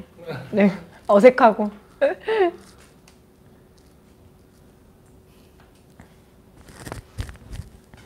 좋아하는 치킨이라도 제가 말씀드릴까요? 가성비 좋은 치킨. 네.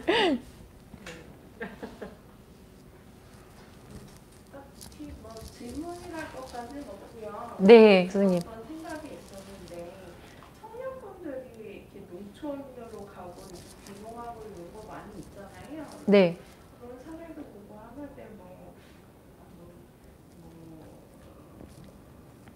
저렇게 이주 노동자분들도 계시고 그런데 그러면 일단 제 오늘 강의에서는 요즘에 현재가 어떻다라는 걸 말씀을 해주신 것 같은데 그러면 되게 막연한 질문일 수 있지만 앞으로의 농촌이나 농촌 쪽에 가야 하는 방향이 어때야 된다 혹시 이런 걸 좀 제시해 주실 수 있는 그런 부분이 있나요?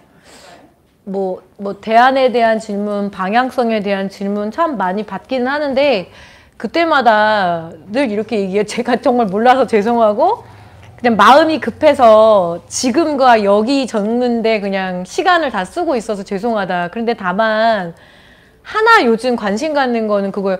제가 되게 놀랐는데 일본에 큐슈의 어떤 작은 마을인데 일본이 조금 먼저 겪거든요. 농촌의 문제를. 그래서 우리나라 거기 80년대에 한국인 여성과 일본 농민, 남성 농민들과의 결혼이 되게 활발했었어요.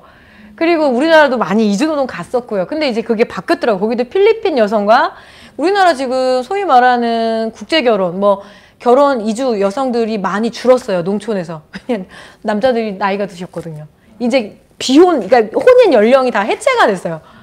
이런저런 복잡한 상황에서 한 가지 마음이 급한 것만 말씀을 드리면 그 일본이 선택한 건 그거였어요. 우리 소멸할게였어요. 아이고 이제 더 이상 지원도 하지 말고 우리 막 재생도 못 하겠고 협동작도 못 하겠고 그냥 우리 이렇게 살다가 우리 잘 마무리할게 라고 결론을 딱 내려버리더라고요. 제가 흠칫했어요. 내가 혹시 이거를 권유하고 있었나 보다. 왜냐면 이 책에서 꽃상여 진자리에서 쓴 게 뭐냐면 죽음에 관심이 많습니다. 왜냐면 이제 언니도 아파서 그렇게 떠난 것도 있고 이런 것도 있지만 현재 지금 고령의 농촌 주민들, 특히 독거노인이라고 해야 될까요? 이 고독사 막는 게 저한테는 너무 중요해요. 예. 할머니들 혼자 너무 쓸쓸하게 돌아가시기도 하는데 이 부분을 우리가 왜 한 사회가 응답하지 않을까. 그동안 이렇게 어려운 상황에서도 잘 먹여주셔서 감사합니다라고 인사를 할 수 있는 거? 그럼 예를 들어서 뭐냐면 면장님이든 도지사님이든 직접 문상은 못 오더라도 추도사 한 장은 보낼 수 있잖아요. 그리고 아직까지 농촌에서 그런 거 되게 중요해요. 조기 같은 거 이런 거. 아유 도지사가 보냈대. 이런 거. 그런 것들도 못하는 사회에서 자꾸 대안 이야기 하고 싶지는 않았어요. 우리 청년 농업인들한테 지금 그래도 준비하는 청년들 좀 있는데 그 청년들한테 보여줘서 제일 좋은 장면은 그건 것 같아요. 이 일이 직업이 상당히 어렵고 돈을 많이 벌 수는 없지만 나의 마지막을 그 어르신들을 통해서 좀 상상했으면 좋겠더라고요. 아, 나의 마지막을 이렇게 지역사회가 굉장히 애도하고 귀하게 여겨주는구나. 그걸 좀 꼭 보여주고 싶어요. 그래서 이런 공공장래 지원제도 이제 슬금슬금 도시권에서 오히려 나오더라고 얘기하는데 이게요, 표가 안 돼요. 지역에서 군수님들이 죽음 얘기하고 이런 걸 일단 기본적으로 안 좋아하고. 근데 오히려 마지막 마무리를 어떻게 하는가 거기서부터 시작하고 싶어요. 현재 농업 정책을. 그리고 수입해서 먹기로 정부가 결정한 것 같아요. 이번에 축산물 할당관세 빵프로 됐거든요. 지금 물가가 치솟으니까 농민들은 사료값을 좀 보존해 달라. 우리가 잘 기를게 했더니 시끄러워 이러면서 오히려 외국의 닭고기, 소고기, 돼지고기를 관세 안 붙이고 갖고 오더라고요. 그래서 방향성을 봤습니다. 농업을 참 귀찮아하는구나. 버리려고 하는구나. 그럼 이 남아있는 사람들하고 나는 어떻게 해야 되지? 저도 그게 조금 많이 걱정입니다. 예. 저 같은 역할도 없어질 것 같아요. 어느 순간 보면. 농촌이 없는데 농촌사회학이 있을 필요가 없잖아요. 예. 그래서 그냥 좀 쓸쓸하죠. 이게 대답이 아닌 것 같은데. 요새 제가 갱년기가 왔는지 자꾸 우울한 얘기를 많이 하게 되고.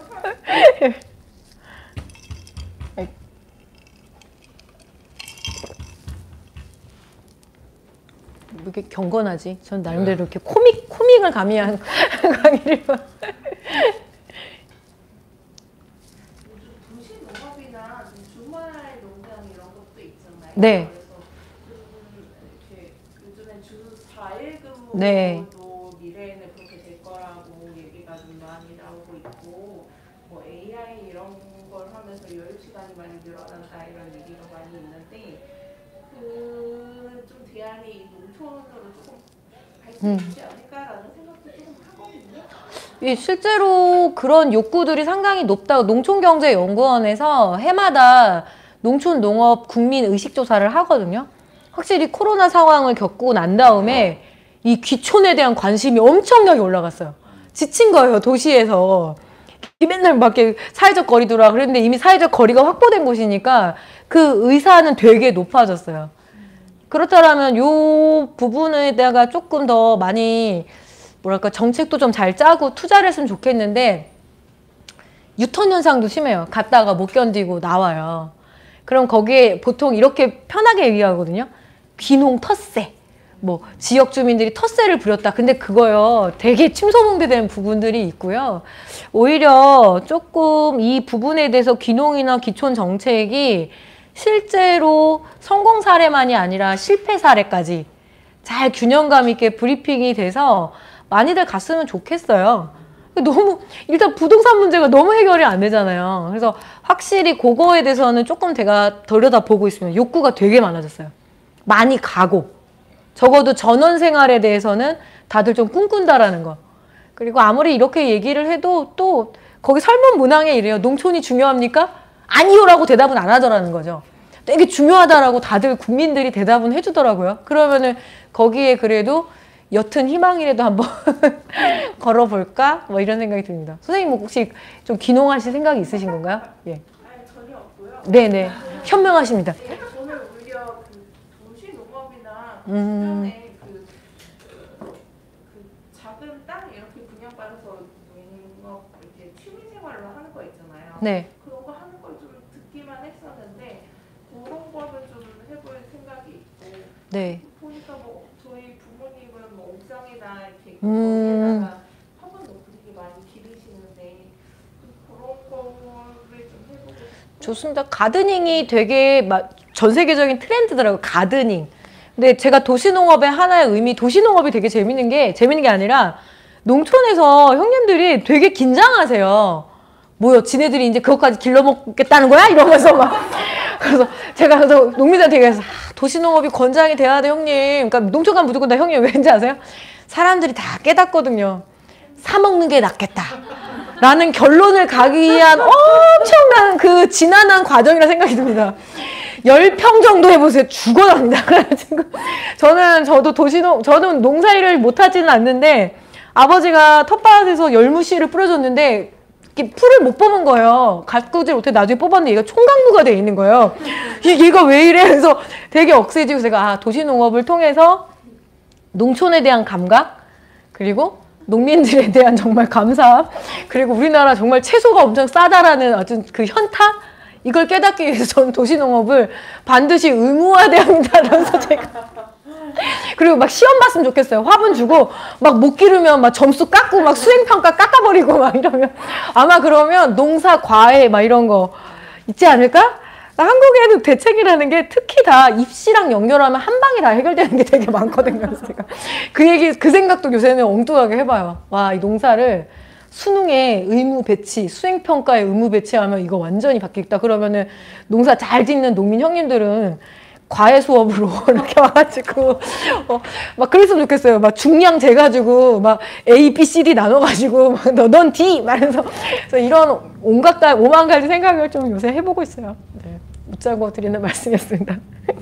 저 질문인데 그 최근에 축산업 관련된 또 되게 예민한 쟁점이 기후 위기와 네. 이게 쟁점이잖아요. 네. 어떻게 보면 그래서 그 부분에 어쨌든 뭐 전 세계적으로 뭐 공장식 축산이 기후 위기의 이제 주범이다 네. 이렇게 이제 뭐까지 이제 뭐랄까 하여튼 표적이 되기도 하고 또 비판의 대상이 되기도 하고 근데 이제 강사님 강의 전반의 기조는 이제 그것이 그럼 지금 축산업을 하고 있는 사람들의 삶하고는 어떻게 되는 거냐 쟁점인데 얼마 전에 이제 언론사 이제 기사에도 한번 이제 출연을 하셨고 그래서 그런 고민들이 좀 어떠신지.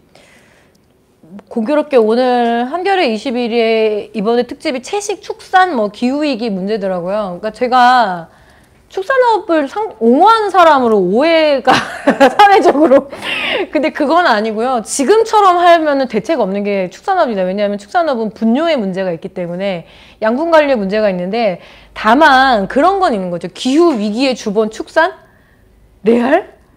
그러면은 지금 축단협이라고 해서 축산단체들은 어떤 응전을 준비하고 있냐면 서울시 교육청이랑 지금 각 교육청이 어떤 채식급식에 대한 이 홍보 사업을 하면서 공문에 기후위기의 주범 축산업을 적시를 하고 고기를 줄여야 된다. 고기를 줄여야 된다는 건 맞는데 그 기후위기의 주범 축산업이라는 게 보통 온실가스의 18%를 배출한다라고 2006년 보고서를 인용을 합니다. FAO에. 근데 그 당시에 보면 요 고기가 발생하는 고기라면은 사료 기르고 유통하고 뭐 이런 것까지 다 합치게 되면 그러는데 이 보고서에 오류가 딱 하나가 있대요. 운수업보다 축산업이 훨씬 더 많은 온실가스를 배출하는 그 개수 자체가 달랐다라는 거죠. 운수는 운전할 때만 나오는 것만 계산을 해냈다는 거죠. 석유를 추출하고 정제를 해가지고 얘네들을 전 세계로 수출입을 하고 그리고 운전까지 하는 거면 압도적으로 지금 기후 위기의 주범은 자동차입니다. 자동차. 예. 그리고 한국 같은 경우는 워낙 농업이 축소가 됐기 때문에 전체 온실가스 배출의 뭐 IPCC 그 보고서에 보니까 우리나라가 지금 농업 분야가 2.7%의 온실가스 배출 개수가 나오더라고요. 근데 거기에 축산업이 갖는 게 1% 정도. 그러니까 이제 축산업이 우리가 1%! 그래서 뭐 기업은 무섭고 우린 만만하냐 이러면서 이제 계속 그러시는 거예요. 그렇다고 지금처럼 기르시면 안 되긴 하는데 이 부분에 대해서 전혀 토론이 안 붙어요. 그러면 나아가야 되죠. 동물들을 좀 더 순하게 기르고 좀 덜 먹고 이 사회를 지향하는 과정에서 하나의 안티테제를 만들어서 좋을 건 없거든요. 정말 탈축산이 가능할까요?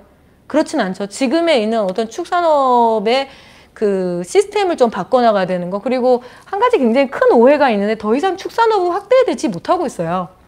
지자체에서 조례로도 막아놓고 여러 가지에서 신규 축사가 진출이 불가능합니다. 거의. 허가를 절대로 안 내줘요. 그래서 기존의 축사만을 활용을 하는데 고령의 축주들이 지금 평균 70세시거든요. 자식한테 안 물려줬어요. 2세대 승계가 잘 안 됐습니다.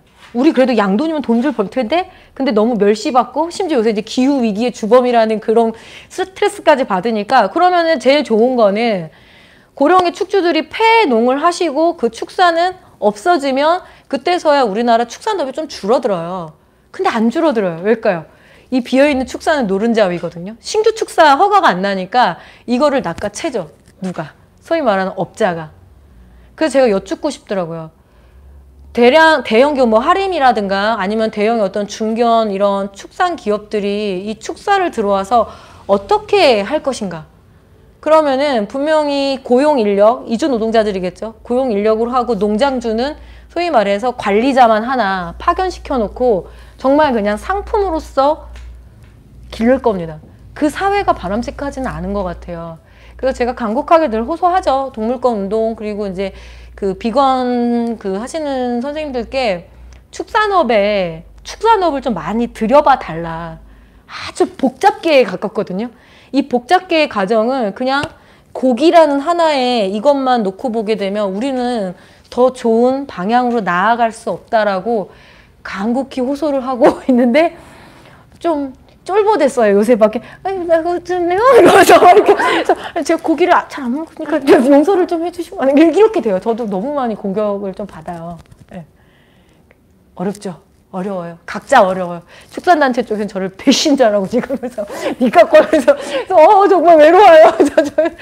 네, 그렇습니다. 기후위기의 주범이라고까지는 할 수는 없지만 기후위기에 책임이 없다고도 할 수 없고 기후위기에 초민감 사료값 사료가 지금 이렇게 되면은 뭐 기르고 싶어도 못 기를 거예요. 저는 진짜 이제 부자들만 국내산 농수축산물을 소비하는 사회가 오지 않을까? 전 그거야말로 지옥도 같아요. 싫더라고요, 그거는. 삼겹살 정도는 저도 향유하고 싶거든요. 근데 그게 특권이 되면은 좀 속상할 것 같아요. 네. 네, 말씀하세요. 네, 좀 웃긴 질문일 수도 있는데 제가 모바일 게임 중에 레알텀이라는 예, 알겠습니다. 열심히 했어요. 네. 뭔가 기르고 이런 거 했는데 이제 게임의 내용 중에 하나가 그 다국적 종자 회사에서 종자를 이렇게 뭐라고 해야 되나 방사를 했다고 해야 되나 네. 혼자 독점을 해서 그 종자를 1년만 하고 그 다음에는 생식할 수 자가 생식으로 이렇게 가슴 터뜨리지 못하도록 해서 매년 사게 만드는 뭐 그런 나쁜 스토리가 있었거든요. 그래서 혹시 저는 그 게임을 하고 나서 정말로 그냥 농촌에 계신 분한테 한번 물어보고 싶었어요. 그래서 정말로 그 종자 관련해서 우리나라에 좀 그런 문제가 실제로 있는 건지, 좀 이런 게 실제로 있는 건지, 우리나라의 종자 산업 이런 걸 괜찮은 건지 좀 그냥 궁금했어요. 뭐 신센타랑 아마 지금 GMO 관련한 라운드 레디업이라고 그래서 되게 있어 보이잖아요, 교수님. 그죠?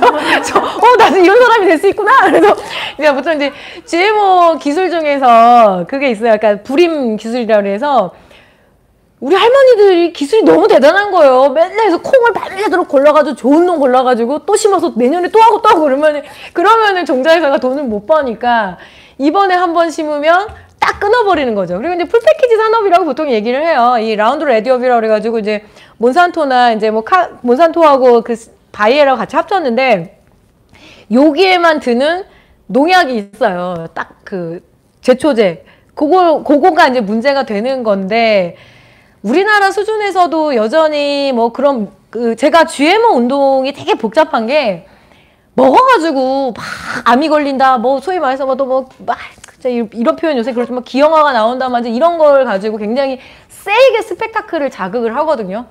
저는 그 문제만큼은 그런 식으로 접근하면 안 된다고 생각을 해요. 왜냐하면 사회학자 나부랭이가 막 갑자기 제가 막 이학적인 말을 하면서 사람을 설득하는 게 약간 호도한다는 느낌이 들었어요. 근데 단 하나 제 입장에서 말씀드릴 수 있는 건 뭐냐면 종자 독점의 문제만큼은 큰 문제다라는 거.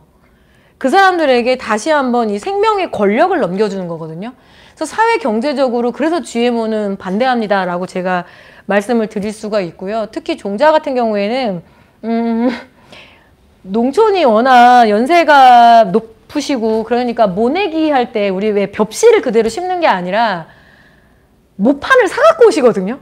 이거 벽씨를 모로 기르는 게 굉장히 많은 공력이 들어요. 그러니까 이제 연세가 드시니까 아예 모판을 사갖고 와서 모내기만 이제 기계로 이렇게 하는 시대예요. 종자를 갈무리 해가지고 그거를 또 심고 하는 시대가 이미 단절이 됐어요. 선생님께서 상상하시는 세계가 상당히 낭만적인 거죠. 다 종묘사로 가서 모종을 사갖고 와서 심어요. 그러니까 해마다 만약에 그게 단종이 되든 안 단종이 되든 내가 이걸 갈무리해서 심을 생각을 이제 못 하시는 거죠. 그래서 그 이야기가 가끔가다 허무해요. 그래서 제가 이미 그렇게 됐는데 대신에 식문화에서 좀 살아남은 게 있죠. 할머니들만의 음식들. 특이한 거 많습니다. 뭐 선비잡이콩. 콩 이름이 선비잡이콩이에요. 왜냐하면 콩이 너무 맛있어가지고 이 선비가 과거를 보러 갔는데 그 콩밥을 먹고 주저앉아서 선비잡이 콩이라는 거예요. 내가 와 뻥도 진짜 그럴싸하다 막 이러면서 그래서 뭐 선비잡이콩, 호랑이콩 그냥 자기가 식구들 나눠주고 밥에 넣어 먹으려고 한 게 그게 토종종자 운동이잖아요. 할머니가 할머니에게, 할머니가 며느리에게, 할머니가 손녀에게 그래서 그거가 걷어가지고 종자 교환을 합니다. 이걸 주도하는 데가 여성 농민이에요. 근데 여기서 되게 특이한 거 있어요. 이 토종종자 보유 비율을 봤는데 96%가 여성 농민. 남성 농민들이 관심이 없다는 거죠. 네. 이게 되게 큰 차이예요. 그래서 감히 말씀드리는데 그나마 우리가 이렇게 반찬을 다양하게 먹는 거는 한국의 할머니들의 허리 꺾어먹고 살았다라는 거. 그래서 그 존경과 그리고 사랑을 한 번은 꼭 증명하고 싶어요. 네. 꽃상에 꼭 한번 태워드리고 싶은 그런 마음들 가져가는 것. 그러려고 이제 이 책을 썼죠. 근데 농촌에서 잘 안 읽으시더라고요. 그래서 제가 읽어야 되는데 치킨전만큼 좀 뭔가 했어야 돼 막 이러면서 제가 그 생각을 좀 합니다. 예.